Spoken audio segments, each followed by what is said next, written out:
الحمد لله وكفى وسلام على عباده الذين اصطفى أما بعد فأعوذ بالله السميع العليم من الشيطان الرجيم بسم الله الرحمن الرحيم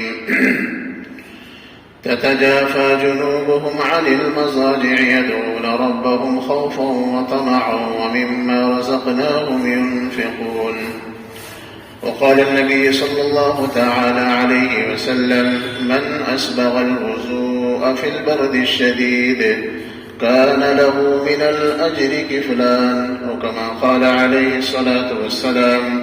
درود شریف پڑھ لیں. اللهم صل على محمد وعلى آل محمد كما صليت على إبراهيم وعلى آل إبراهيم إنك حميد مجيد. اللهم بارك على محمد وعلى آل محمد كما باركت على إبراهيم وعلى آل إبراهيم إنك حميد مجيد. بزرگان دین، معزز سامعین، اللہ تبارک و تعالیٰ کا بڑا کرم اور احسان ہے کہ اللہ وحدہ لا شریک نے ہم لوگوں کو اس پرفتن دور کے اندر بھی ایمان اور اعمال کے ساتھ قائم اور دائم رکھ رکھا ہے. یہ اللہ کا بڑا کرم، اس کا احسان ہے. اس زندگی کے اندر کبھی موسم گرم ہوتا ہے، کبھی سرد ہوتا ہے، اور احادیث کے اندر گرمی اور سردی کی جو ایک وجہ بتلائی جاتی ہے وہ یہ ہے. سیدنا ابو ہریرہ رضی اللہ تعالیٰ عنہ فرماتے ہیں کہ جب جہنم کی آگ اور اس کی تپش بڑھ جاتی ہے تو اللہ تعالیٰ سے وہ آگ کہتی ہے یا ربی انک لغاظی بازا، کہ میری تپش اتنی بڑھ گئی ہے کہ ہم ایک دوسرے کو کھانے لگے ہیں. جہنم کی گرمی اتنی بڑھ جاتی ہے کہ اللہ تعالیٰ سے وہ سوال کرتے کہ یا اللہ ہماری تپش اتنی بڑھ گئی ہے کہ ہم ایک دوسرے کو کھانے لگ گئے ہیں، اب میں کیا کروں؟ کہا کہ تم 2 سانس لے سکتی ہو، 2 سانس لے سکتی ہو. صرف گرمی جو پڑتی ہے وہ جہنم کی بھاپ ہوتی ہے. جب جہنم اپنی سانس کو نکالتی ہے تو گرم ہوا نکلتی ہے، جس کی وجہ سے گرمی بہت شدت کی پڑتی ہے. اور جب ٹھنڈی ہوتی ہے تو اس کی وجہ یہ ذکر فرمائی کہ جہنم پھر سانس لیتی ہے تو پھر سردی کا وقت شروع ہو جاتا ہے. تو یہ گرمی اور سردی یہ دونوں اللہ کی نعمت ہے، یہ دونوں اللہ کی نعمت ہے. فرمایا کہ ایک وہ وقت آنے والا ہے جس وقت میں اللہ تبارک و تعالی انسانوں کے بالکل قیامت کے اندر انسانوں کے سر کے اوپر صرف 1.25 نیزے کا فرق ہوگا، یعنی کہ بہت سورج قریب کر دیا جائے گا. اور اس قربت کی وجہ سے انسان جو گنہگار ہوں گے اس گرمی کی وجہ سے اس قدر ان کی حالت خراب ہوگی کہ جس طریقے سے جہنم تپش کی وجہ سے ایک دوسرے کو کھانے لگی تھی، اسی طریقے سے انسان اتنا پریشان ہو جائے گا اس شدت کی وجہ سے وہ یہ کہیں گے کہ یا ربی اے میرے رب مجھ پر رحم فرما، مجھے اس تپش نے پریشان کر دیا ہے. اتنے کلومیٹر، لاکھوں اربوں کلومیٹر دوری پر یہ آسمان کے اندر سورج نکلتا ہے، اور اس کی گرمی جب زمین کے اندر پڑتی ہے تو اتنی گرمی ہوتی ہے. جب ایک انسان کے سر پر وہ سورج نکلے گا تو کیا عالم ہوگا. اللہ کے نبی جناب رسول اللہ صلی اللہ علیہ وسلم نے فرمایا کہ کچھ ایسے لوگ ہوں گے کل قیامت کے دن جن کو اللہ تبارک و تعالی اس دن اپنے عرش کے سائے میں جگہ نصیب فرمائیں گے. فرمایا ان میں سے ایک وہ شخص بھی ہوگا جو سردیوں کے موسم میں وہ بالکل سردی کی ٹھنڈک اور ٹھٹرتے ہوئے اعضاء کو دیکھتے ہوئے وہ وضو کر رہا ہوگا اور اس سردی کی رات میں وہ اللہ کے سامنے میں اللہ کی عبادت کرے گا. فرمایا کہ کل قیامت کے دن ایسے لوگوں کو بھی اللہ تبارک و تعالیٰ عرش کے سائے میں جگہ نصیب فرمائیں گے. آج ہم لوگوں کا یہ حال ہے کہ جب سردی زیادہ ہوتی ہے اور گرمی بھی زیادہ ہوتی ہے تو دونوں موسموں میں ہم عبادات کے اندر کوتاہیاں کرنے لگ جاتے ہیں. اس کی وجہ کیا بتلاتے ہیں کہ سردی اس قدر زیادہ ہو رہی ہے، میں نماز کیسے پڑھوں، میں مسجد میں کیسے جاؤں، گرمی زیادہ ہو رہی ہے میں کیسے مسجد میں جاؤں. اور وہ شخص پریشان ہو کر کے اس کو بہانہ بنا کر کے اللہ کی یاد سے غافل ہو جاتا ہے. اللہ کے نبی جناب رسول اللہ صلی اللہ علیہ وسلم نے فرمایا کہ کل قیامت کے دن کی گرمی کو اپنے ذہن میں رکھو اور دنیا کے تھوڑی بہت گرمی کو برداشت کر کے اللہ کی عبادت سے غافل نہ ہو. اور دنیا کے اندر جو سخت سردی ہوتی ہے اس سردی کو برداشت کر کے تم اللہ کی عبادت سے غافل مت ہونا، کہیں ایسا نہ ہو کہ یہ غفلت تمہیں کل قیامت کے دن جہنم کے اندر لے جا کر کے پہنچا دے. میرے محترم بزرگوں دوستو، تو آج یہ جو سردی کا زمانہ شروع ہو گیا ہے، اس زمانے کے اندر راتیں بڑی لمبی ہوتی ہے، دن چھوٹا ہوتا ہے. اللہ کے نبی صلی اللہ علیہ وسلم نے فرمایا کہ جو شخص اپنے گرم بستر کو چھوڑ کر کے وہ اللہ کی عبادت کے لیے کھڑا ہوتا ہے تو یہ وہ لوگ ہیں جن کے پہلو ان کے خوابگاہوں سے ان کے بستروں سے الگ ہو کر کے اللہ کے لیے کھڑا ہوتا ہے. اور یہ مومن کی صفات میں سے بتلایا گیا کہ یہ لوگ اللہ سے ڈرتے ہیں، خوف رکھتے ہیں اور کل قیامت کے دن کی گھبراہٹ سے ڈرتے ہیں. اس لیے اللہ نے فرمایا تتجافى جنوبهم عن المضاجع يدعون ربهم خوفا وطمعا. یہ اللہ سے ڈر بھی رہے ہیں، اللہ سے امید بھی لگا رکھے ہیں کہ اللہ تعالیٰ ضرور ہمیں اس پر انعام عطا فرمائیں گے. میرے محترم بزرگوں دوستو، اس لیے ضرورت اس بات کی ہے کہ سردی اور گرمی کو اللہ کی نعمت سمجھیں اور ہم دنیا کی ذرا سے تکلیف کی وجہ سے عبادت میں کوتاہی نہ کریں، غفلت نہ کریں. آج ہمارے اولاد کے حالات یہی ہیں.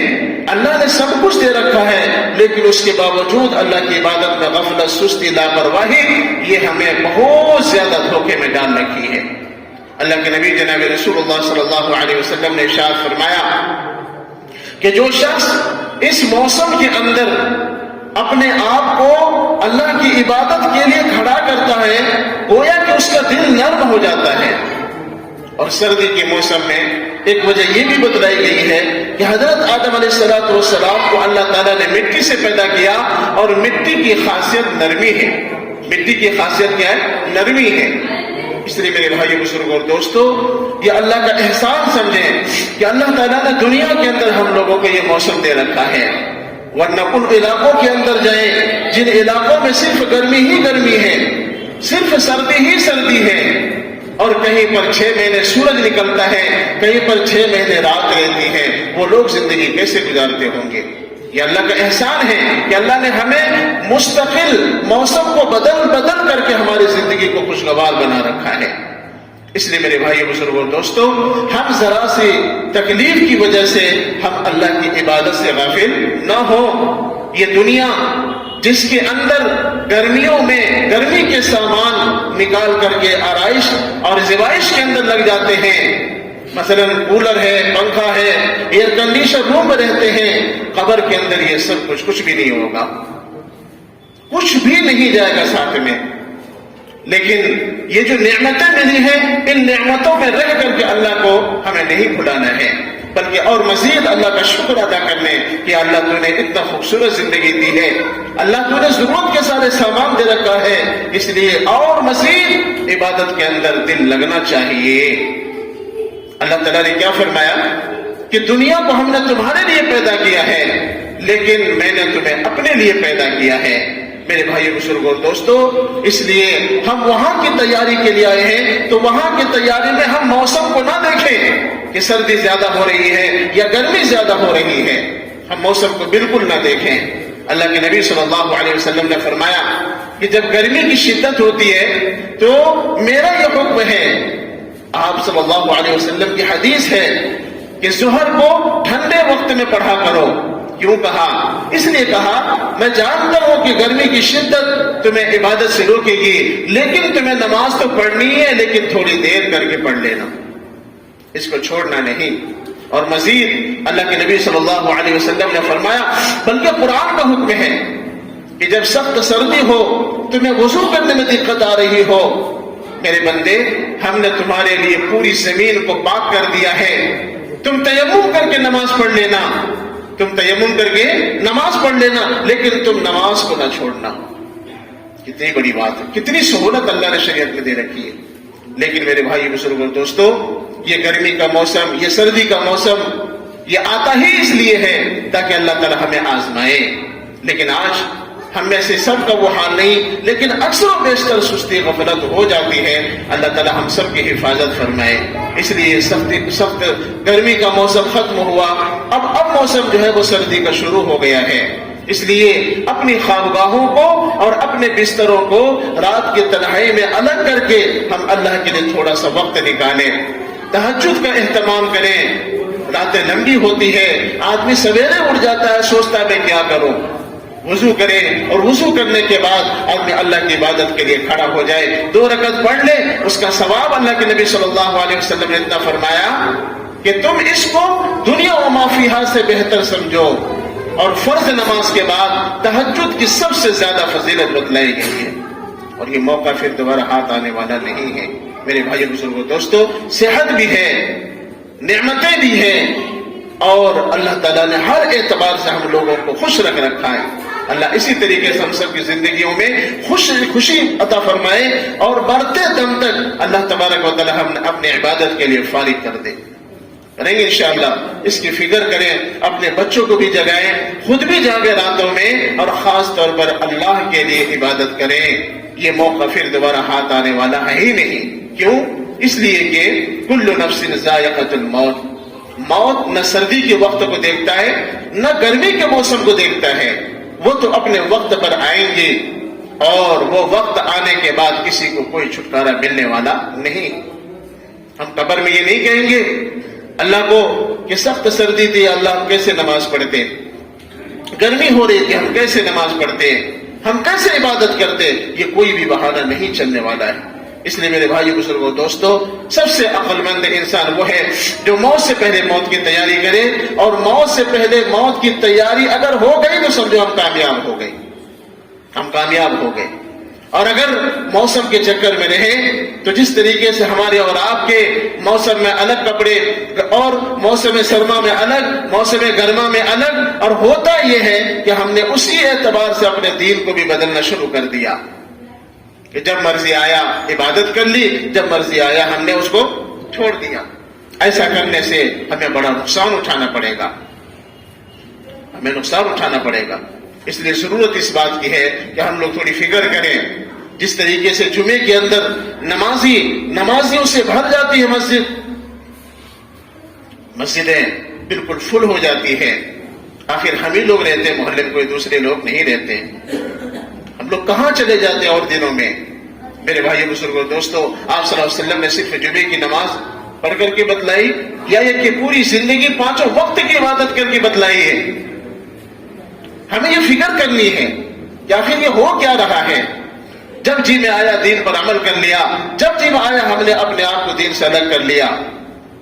ہمارے اور آپ کے نفس کے اندر آخر ایسی چیز کیوں گھسی؟ امیر المؤمنین سیدنا علی رضی اللہ تعالیٰ عنہ سے پوچھا ہے صحابہ نے، امیر المؤمنین جنت کتنی دوری پر ہے؟ کیا پوچھا؟ جنت کتنی دوری پر ہے؟ تو آپ رضی اللہ تعالیٰ عنہ نے فرمایا کہ جنت صرف 2 قدم دوری پر ہے۔ فرمایا ایک ہے نفس، ایک ہے نفس۔ فرمایا میرے ذہن سے نکل گئی بات کہ 2 قدم پر ہے. فرمایا کہ ایک اس کے اندر نفس بھی ہے کہ انسان اپنے نفس کو اپنے قابو میں کر لے، وہ انسان جنت میں بہت جلد پہنچ جائے گا. ایک میرے ذہن سے نکل گئی بات. میرے بھائیو بزرگوں اور دوستو، اس لیے اللہ کی رحمت اور مغفرت کو تلاش کریں، انشاءاللہ ہمیں مل کر کے رہے گی.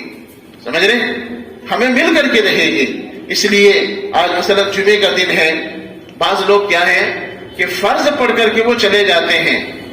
میں ان لوگوں کے حق میں یہ خیال کرتا ہو سکتا ہے کہ وہ جا کر کے دکانوں پر مکانوں پر جا کر کے سنتیں پڑھ لیتے ہوں گے، لیکن پڑھنا ضروری ہے. 14 رکعتیں ہیں نماز جمعہ میں. آپ جب آتے ہیں مسجد 4 رکعت پڑھ لیں، وہ سنت مؤکدہ ہے. پھر 2 رکعت آپ پڑھیں گے امام کے ساتھ، یہ فرض ہے. پھر آپ 4 رکعت پڑھیں، یہ بھی سنت مؤکدہ ہے. پھر آپ 2 رکعت پڑھیں، وہ بھی سنت غیر مؤکدہ ہے. پھر 2 رکعت نفل پڑھ کر کے آپ اپنے گھر کو چلے جائیں.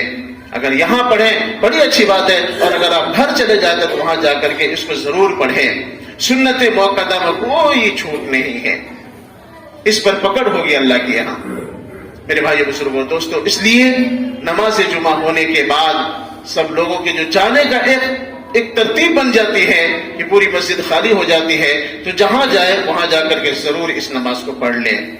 اللہ تعالیٰ صحیح معنوں میں ہمیں نماز کی عظمت اور یہ جو سستی اور غفلت چل رہی ہے، اللہ تعالیٰ اس سے حفاظت فرمائے.